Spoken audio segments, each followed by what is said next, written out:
Good afternoon, everybody. It's 12:30, October 31st. Happy Halloween. We're going to start this Public Works meeting off with a roll call and determination of quorum. Roberts? Here. Pettigrew? Here. Lehman? Here. Ham? Here. Roseland? Here. A quorum is present. Thank you. Next up is the adoption of the agenda. So moved. Motion by Roberts, second by Ham. All in favor? Aye. Motion passes. Next up, we have general public comment, but I don't see any speakers for general public comment. So we're going to go ahead and open and close that. We have consent items 1 through 18. I'm going to ask any of my colleagues if they'd like to pull any items. I'm going to pull item 2 since we have a speaker on it.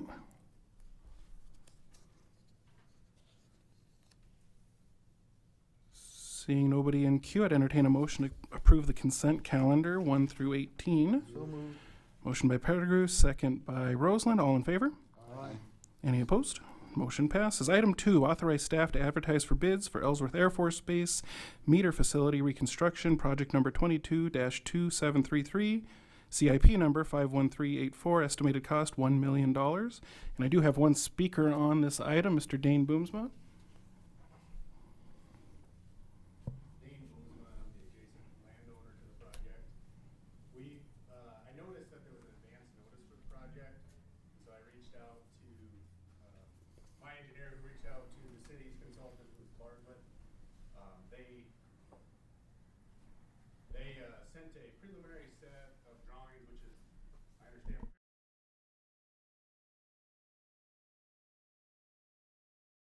and I've reached out to that engineer that is doing the project. They have not received any of the plans that have been approved in the area.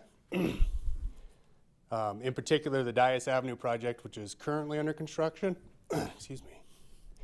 The new building has a sewer service line, and on the set of plans, it says we're going to cut and patch the street that is being done right now. So to me, it makes no sense to go in and cut and patch a brand new street when it's open right now. It appears that the drainage on the project, excuse me, doesn't reflect the approved plans that is a project of mine, which is Boom Boulevard. So all of the drainage off this project is going to pool. It's not going to go anywhere. So it just doesn't seem like maybe engineering's talking amongst themselves to review plans that they're currently funding and doing. And I don't want to see, Dias Avenue get done and then we go and cut a patch in. With the heavy traffic on that road, the last thing we need is a patch. When right now the project is open, let's make a change order, whatever it takes. It's a 400 service line. So I just thought it was important that I commented today on the project, means this is an advance notice. So. Thank you, Dane. Mr. Tech, would you like to comment or talk about item 2 for us? Maybe address Mr. Boomsma's concerns? Actually, thank you, Mr. Chairman. Stacy Titus will speak to that.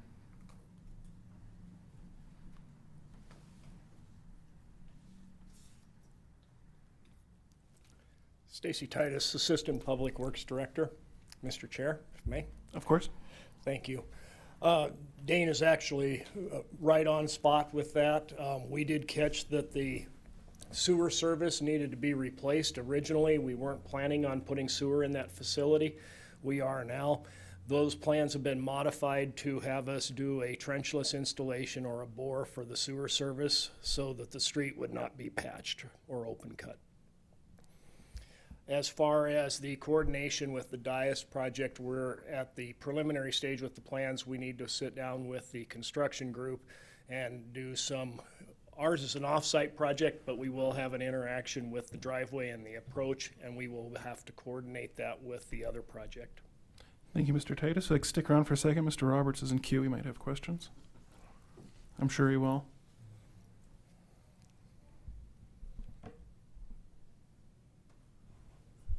Thank you, Mr. Chair. Yeah, since I have you up here, unfortunately, I didn't keep track of this project as much as maybe I should. I was kind of interested when I pulled this up, and I pulled up some other things in the area. And I'm talking about the Dias Street project more than the metering facility, but I do have some questions on it too. But the Dias Avenue project, I would have thought that the city would have concreted that all the way to Country Road, since all of our heavy traffic is beyond the concrete.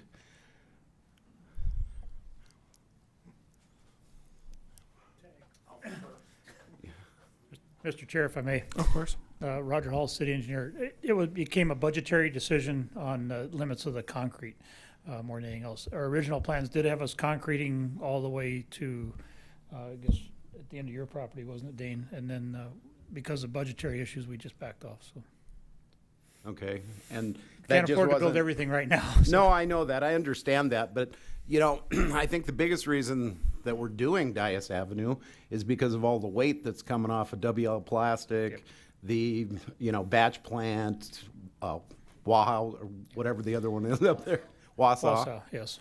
So to me, it just seems kind of ridiculous that we're doing concrete up to, you know, 200 feet before the ones that are causing all of the damage to the road. And, you know, since we have rerouted that traffic because of this project, 143rd has just been demolished. I mean, I drive that every day to go home, and it's just been tore to shit. So I can only imagine what's going to happen, you know, what's going to happen north of where the concrete is. Well, my first So- request is to take a different route. No, yeah, we understand. As soon as Dias is paved out, we're gonna close 143rd and start our 143rd sewer project. So, and I have coordinated with the city streets department to go out and do some maintenance on 143rd. And we recently just did a road acquisition, or whatever you call it, with the county to take over Dias and 143rd. So. Okay. But, and the other thing is the road north of the concrete with the asphalt, we are building that to a stronger section to withstand some of the truck traffic. The concrete was put across the low area where the drainage has the potential of topping over the road to protect it, so. And Other engineering considerations. So the third lane that was taken out, was that because of budgetary? No, the third lane was because of some regulatory easement items we realized. There's a permanent and conservation easement to the east over on Dane's property that we were needing for some grading, and we couldn't disturb that at this time until we get some permitting issues straightened out with the Corps of Engineers. Are those issues going to be taken care of with the new study that's being done out there by the landowner to the east of there? No, we've been in communication with the Corps of Engineers, and right now the current lead time is 784 days. I think that's what Kyle Hibbs, that's your engineer, told me the other day. So it's over 2 years before we can get answers back from the Corps. Interesting. Okay. So I want to go back to the metering facility. Did we ever find out what the cause of that failure was? Because I know that I believe we paid for a forensic study to be done to find out what the cause was on that failure. We have completed the analysis. There is a draft report that is being reviewed by staff at this time. And from that, there will be a report probably given to the council of what that status was. But it's not yet finalized. It's a draft version at this point. Okay. And when do you expect us to see that? I'm just curious. It may not be an agenda item, it may be an informational item. I would anticipate by the end of the year, we'll have that wrapped up. I can tell you, just in general, it was a failure on many parts. There was no one bullet or something that was obvious as to the cause. There were 3, 4, 5 things, and it was kind of a chain reaction, if that helps. Wow. I'll just keep going into questions. How old was the metering facility? Because I can't remember. I know it's been since I've been on the council. I was thinking 8 years old. I was thinking it was around 2010. So, but yes, it was in that 10-year age when the incident happened. Okay. And then I have one more question because I was looking through this estimate on the metering facility reconstruction, and this is just a very minor one, I guess. I noticed that the engineers on that they brought their own surveyor in to survey that. We have a surveyor at the city. Why doesn't the city surveyor survey for these projects? Quite often, it's a staffing issue. Our city surveyor has plenty of work to do, so he's usually busy doing other city projects. Consultants like to use their own survey for the data. It makes data transition easier if their surveyor surveys it for them to create the base maps. It's kind of an efficiency on the project side. Roughly how many surveys does our surveyor do? A month or a week? I would have to defer that to either Dale or Roger. Mr. Chairman, Of course. thank you. We have one city surveyor. He is involved in every one of our construction projects.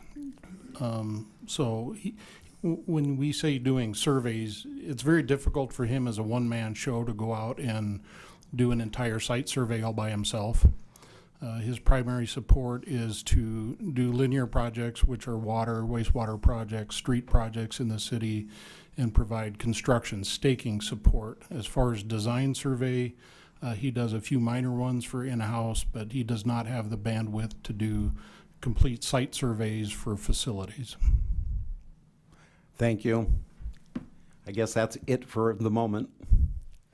Thank you. Thank you, Mr. Roberts. Seeing nobody else in queue. Mr. Boomsma, did you have anything else to add or anything else you'd like to discuss? I guess I would just stress that I'm the adjacent landowner, and we have an approved project, which our grading plan is not reflected anywhere, and that project doesn't drain.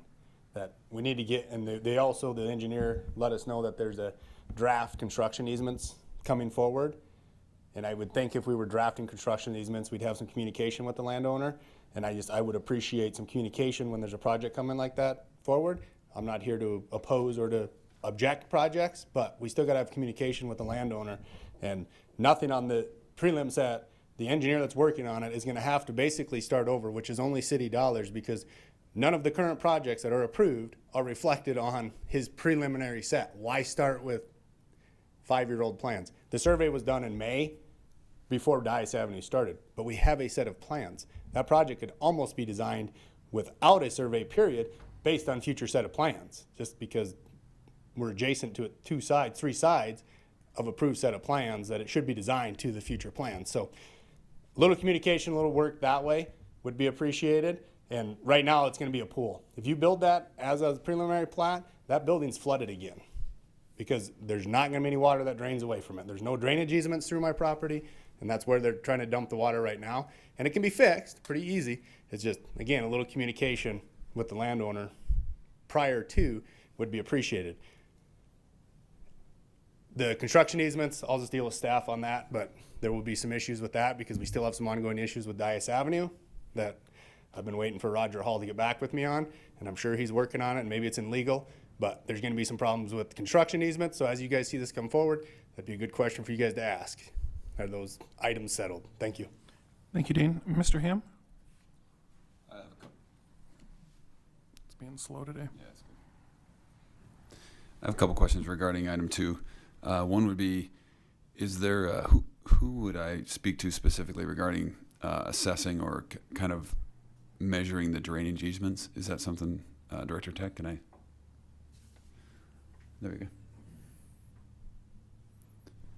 Thank you, Mr. Chairman. Yeah, our project engineer, I think Brandon Quiet, he will make sure that he coordinates with Mr. Boomsma and do the deep dive into the data there and see what the situation is. Okay, thank you. Second question would be, is there a way we can put it on the agenda so that the analysis of the metering assessment can be put on, so we make sure we have just a brief presentation? I'd like to make that motion. I don't think a motion would be necessary. Mr. Tech, can we make sure that's We just make sure we put it available on as a there. presentation? Is that Yeah, easy as just putting it on there When it's finished? Sure, in some fashion, so it Yeah, we doesn't can- slide by me? we can provide an update at a future meeting, certainly. Perfect. Yep. Be That'd great.